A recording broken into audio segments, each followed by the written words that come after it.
32 से लेकर 31 तक मंत्रों में कोई ऐसी साधना करता है, कोई ऐसे यज्ञ करता है, कोई ऐसे यज्ञ माने धार्मिक अनुष्ठान करता है, उनसे हटकर चौथे अध्याय के 32वें श्लोक में कहा कि इस प्रकार की बहुत से विस्तार के साथ यज्ञों की जानकारी, धार्मिक अनुष्ठानों की जानकारी सच्चिदानंद घन ब्रह्म यानी ब्रह्मणे मुखे, वो सच्चिदानंद घन ब्रह्म की वाणी में लिखा है और वो तत्व ज्ञान है। चौथे अध्याय के 34वें श्लोक में कहा कि उस ज्ञान को तू तत्वदर्शी संतों के पास जाकर समझ, उनको दंडवत प्रणाम करने से, कपट छोड़कर प्रश्न करने से वो तत्वदर्शी संत तुझे परमात्म तत्व का ज्ञान कराएंगे, उस तत्व ज्ञान से परिचित कराएंगे।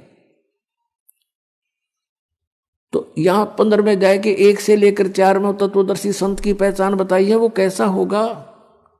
ऊर्ध्व मूलम अधः शाखम अश्वत्थम प्राहु अव्यम छंदासी यस्य प्रणानी ये तम वेद स वेदवित। ऊपर को जड़ वाला, नीचे को तीनों गुण रूपी शाखा वाला, ये एक अविनाशी पीपल का वृक्ष तुल जानो, इस संसार रूपी वृक्ष समझो, और इसके पत्ते आदि सभी विभाग हैं, छंद हैं, और यह तम वेद इस अज्ञान में छुपे हुए इस संसार रूपी वृक्ष के सभी विभागों को जो जानता है, स वेदवित, वह तत्वदर्शी संत है, वह वेद के तात्पर्य को जानने वाला। 15वें अध्याय के 1 से लेकर 4 का जो तात्पर्य है श्लोक का, कि वो तत्वदर्शी संत है और इस संसार रूपी वृक्ष की ऊपर को जड़ है, नीचे को तीनों गुण रूपी शाखा है। रजगुण ब्रह्मा, सदगुण विष्णु, तमगुण शिव जी तो शाखा है। गीता ज्ञानदाता कहता है कि इसके बारे में तत्वदर्शी संत बताएंगे। उसने केवल इतना ही कहकर छोड़ दिया है। फिर कहा कि तत्वदर्शी संत की प्राप्ति के उपरांत परमेश्वर के उस परम पद की खोज करनी चाहिए। 15वें अध्याय के 4 श्लोक में परमेश्वर के उस परम पद की खोज करनी चाहिए, जहां जाने के बाद साधक फिर लौटकर कभी संसार में नहीं आते। ये है वो वास्तव परम गति, ये है पूर्ण मोक्ष जो परम अक्षर ब्रह्म दे सकता है। ये ब्रह्म नहीं दे सकता, ये काल नहीं दे सकता, गीता ज्ञान दाता नहीं दे सकता। और जब तक जन्म मृत्यु समाप्त नहीं होगी तो सुख शांति नहीं हो सकती। इसलिए गीता जी अध्याय नंबर 18 के श्लोक 62 में कहा कि अर्जुन तू सर्वभाव से उस परमेश्वर की शरण में जा, और उस परमेश्वर की कृपा से ही तू परम शांति को और शाश्वतम स्थानम यानी सनातन परम धाम को प्राप्त होगा। वो है वो परम पद जहां जाने के बाद कभी लौटकर संसार में नहीं आते। वो सत्यलोक है, शाश्वत स्थान, सदा रहने वाला स्थान यानी सत्यलोक। हम फिर लौट कर आते हैं 7वें अध्याय के 18वें श्लोक पर। गीता जी अध्याय नंबर 8 के श्लोक नंबर अब 1 में अर्जुन ने पूछा कि किम तत्ब्रह्म, उसका उत्तर दिया 3रे श्लोक में 8वें अध्याय के में कि वो परम अक्षर ब्रह्म है। 8वें अध्याय के 5 और 7 में तो गीता ज्ञानदाता कहता है मेरी भक्ति कर मुझे प्राप्त होगा, लेकिन युद्ध करना ही पड़ेगा। यानी यहां शांति नहीं, ओम से शांति कभी नहीं हो सकती। ओम के जाप से जन्म मृत्यु सदा रहेगी और कर्म ये युद्ध करना ही पड़ेगा। फिर 8वें अध्याय के 8, 9, 10 में ये स्पष्ट किया है कि 17वें अध्याय के 23वें श्लोक में तो वो मंत्र बताया जिस तरह भगवान सच्चिदानंद घन ब्रह्म मिलेगा, उसकी प्राप्ति होगी। और उसकी प्राप्ति के बाद फिर जन्म मृत्यु कभी नहीं होता, सनातन परम धाम प्राप्त होगा। तो यहां बताया कि उसकी भक्ति जो करता है, तत्वदर्शी संत की खोज करके, तत्वदर्शी संत से ये उपदेश प्राप्त करके, ओम तत्सत का, ओम तत्सत ये जाप नहीं है। ओम तो सीधा सरपुरुष का, ब्रह्म का, और तत् और सत ये सांकेतिक है। तत् है ये अक्षर पुरुष का और सत है ये परम अक्षर ब्रह्म का, परम अक्षर पुरुष का, जो 8वें अध्याय के 3रे श्लोक में जिसके विषय में जानकारी दी। श्रीमद् भगवद गीता अध्याय नंबर 15 के श्लोक नंबर 16 और 17 में 3 पुरुष हैं, सरपुरुष अक्षर पुरुष। 16वें श्लोक में कहा कि सरपुरुष और अक्षर पुरुष ये 2 प्रकार के प्रभु हैं, परमात्मा हैं। वास्तव में परमात्मा नहीं है, लेकिन इनको भी परमात्मा कहते हैं। ये इनके अंतर्गत जितने प्राणी हैं और इनके सभी के स्थूल शरीर यानी नाशवान है, ये भी नाशवान है, दोनों प्रभु यानी पुरुष। और इनके अंतर्गत जितने प्राणी वो भी नाशवान है। जीवात्मा तो किसी की भी नहीं मरती, वो तो गधे कुत्ते की भी ना मरती। अब 15वें अध्याय के 17वें श्लोक में फिर कंसेप्ट क्लियर कर दिया कि उत्तम पुरुष है तू अन्य।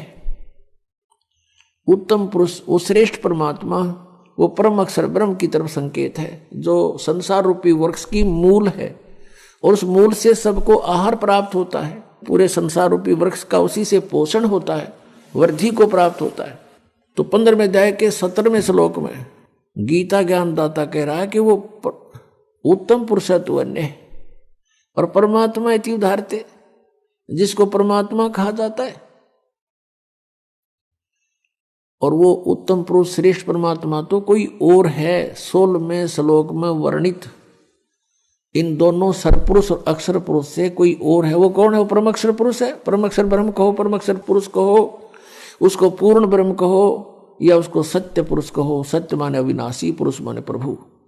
और वही यह लोकचर्य आविष्य विवर्ती, वही तीनों लोकों में प्रवेश करके सबका धारण पोषण करता है। अवय ईश्वर है, वो है वास्तव में अविनाशी परमेश्वर, वो है वास्तव में अविनाशी परमेश्वर।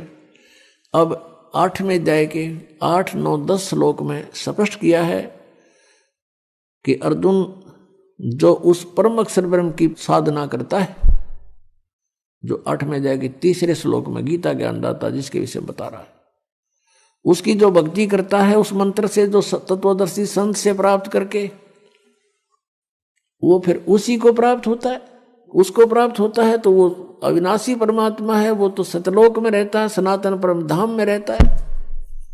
तो इस प्रकार जीव का मोक्ष होता है। अब हमारी पवित्र श्रीमद् भगवत गीता ये ज्ञान दे रहा है, और गीता ज्ञानदाता अपनी साधना को अनुत्तम बता रहा है। और ये अज्ञान आधार से अनुवाद करता हमारे गुरु, पूर्व के गुरु जो थे अज्ञानी, इन्होंने अनुत्तम का अर्थ ही अति उत्तम कर डाला 7वें अध्याय के 18वें श्लोक में और 7वें अध्याय के 24वें श्लोक में। इन अनर्थ कर डाले। 18वें अध्याय के 66वें श्लोक में गीता ज्ञानदाता कहता है कि सर्वधर्मान परित्यज माम, मेरे सतर की जितनी भी धार्मिक क्रियाएं हैं, अनुष्ठान हैं, वो मुझ में त्याग दे, यानी मुझे सौंप दे।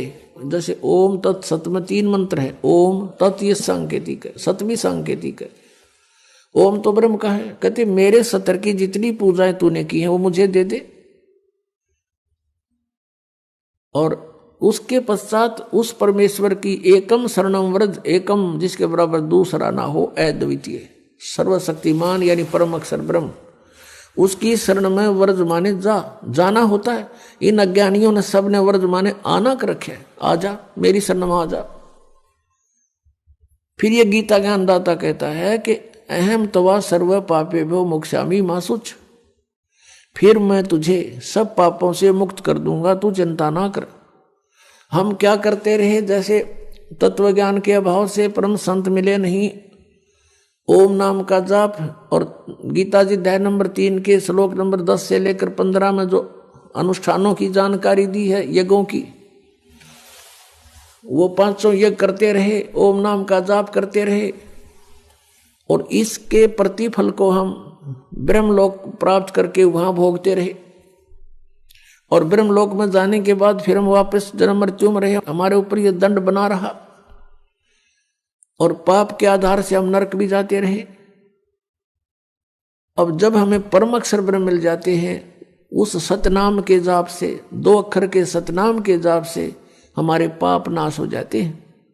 और हम क्या करते रहे, पुण्य तो हम स्वर्ग में खाते, और पापों को भोगने के लिए इसने नरक बना रखा, उस नरक में हम भोगते, दुख पाते, दंड पाते, और फिर 84 लाख योनियों के कष्ट भी भोगने पड़ते। यहाँ का ऐसा विधान है। तो ये क्या कहता है कि जब तू उसकी शरण में चला जाएगा तो मेरे सतर का जो अपना पुण्य था वो बर्बाद कर देते थे, उस पुण्यों को हम इसको दे देंगे।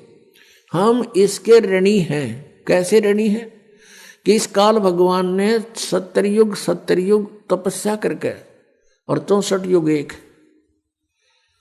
तब इसने ये 21 ब्रह्मांड प्राप्त किए थे परम अक्षर ब्रह्म से, इस सरपुरुष ने, सरब्रह्म ने। और ये आप देख रहे हैं पृथ्वी कैसे घूम रही है, ये स्वयं भी घूम रही है ऐसे, और ये ऐसे भी घूम रही है। हम इसमें अपनी गलती से, अपनी मर्जी, इसके साथ बैठकर आगे इसके विमान में, यहां आगे हम 16 शंख कोश की दूरी पे। अब यहां आने के बाद इसने हमारा दुरुपयोग किया। हम जो पूंजी लेकर आए थे, हम बड़े सेठ साहूकार के पुत्र थे, परम अक्षर ब्रह्म के पुत्र पुत्री थी, और हम बहुत धनी थे। हम अपनी पूरा पूंजी लेकर साथ आए थे। उस पूंजी को इसने टैक्स लगाया हमारे ऊपर, ऊपर स्वर्ग रखे, जैसे महास्वर्ग बना रखा ऊपर, उसमें रखे, और वहां के चार्जेस रख दिए, इतने चार्ज होंगे प्रतिदिन के। तो ये उससे अपना काम चला रहा है। अब जैसे इस पृथ्वी पर हम आए, ये पृथ्वी घूम रही है विमान की तरह। तो इसका जो चार्ज इसने रख रखा है, वो चार्ज हमसे लेता है। अपने आत्माओं, जैसे एक बार ये दास यहां से दिल्ली से पुणे गया था जहाज में, एयरप्लेन में। तो वहां से वहां तक का किराया लगभग 6,000 रुपये था, और उसके अंदर ही सारा चाय पानी खाना सारी व्यवस्था करते हैं। और वो 2.25 घंटे लगे वहां से दिल्ली से लेकर पुणे तक के। 2.25 घंटों के उसने 6,000 रुपये चार्ज किए। और हम बैठे इसके विमान में, किराया कितने दिन तक?